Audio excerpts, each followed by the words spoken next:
The jury has reached a verdict, and it is damning.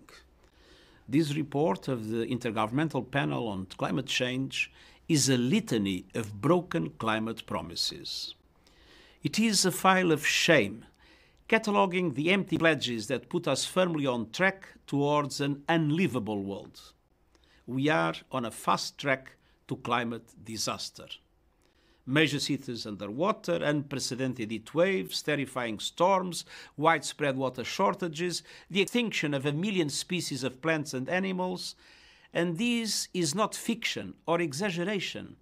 It is what science tells us will result from our current energy policies. We are on a pathway to global warming of more than double the 1.5 degree limit agreed in Paris. Some government and business leaders are saying one thing but doing another.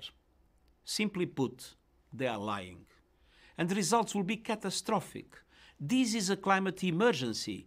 Climate scientists warn that we are already perilously close to tipping points that could lead to cascading and irreversible climate impacts.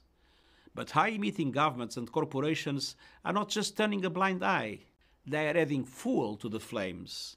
They are choking our planet based on their vested interests and historic investments in fossil fuels, when cheaper, renewable solutions provide green jobs, energy security, and greater price stability. We left COP26 in Glasgow with a naive optimism based on new promises and commitments. But the main problem, the enormous growing emissions gap, was all but ignored. And the science is clear. To keep the 1.5 degree limit agreed in Paris within reach, we need to cut global emissions by 45% this decade. But current climate pledges would mean a 14% increase in emissions. And most major emitters are not taking the steps needed to fulfill even these inadequate promises.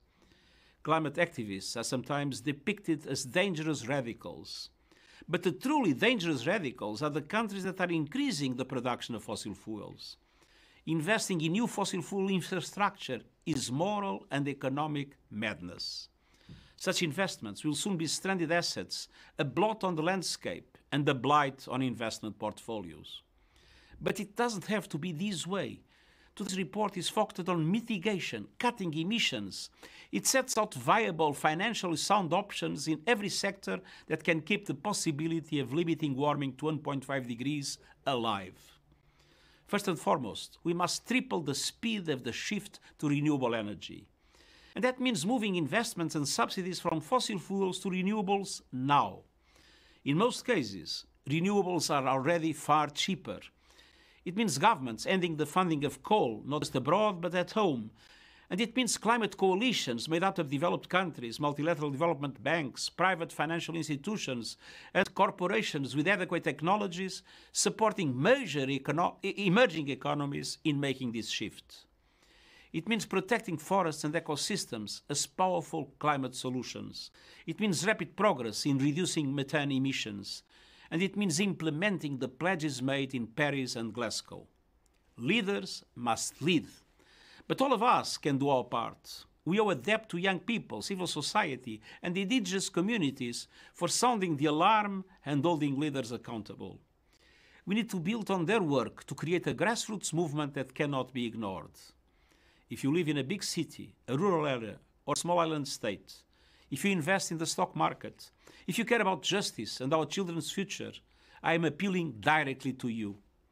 Demand that renewable energy is introduced now at speed and at scale. Demand an end to coal-fired power. Demand an end to all fossil fuel subsidies. Today's report comes at a time of global turbulence. Inequalities are at unprecedented levels. The recovery from the COVID-19 pandemic is scandalously uneven. Inflation is rising, and the war in Ukraine is causing food and energy prices to skyrocket. But increasing fossil fuel production will only make matters worse. Choices made by countries now will make or break the commitment to 1.5 degrees. A shift to renewables will mend our broken global energy mix and offer hope to millions of people suffering climate impacts today. Climate promises and plans must be turned into reality and action now. It's time to stop burning our planet and start investing in the abundant renewable energy all around us.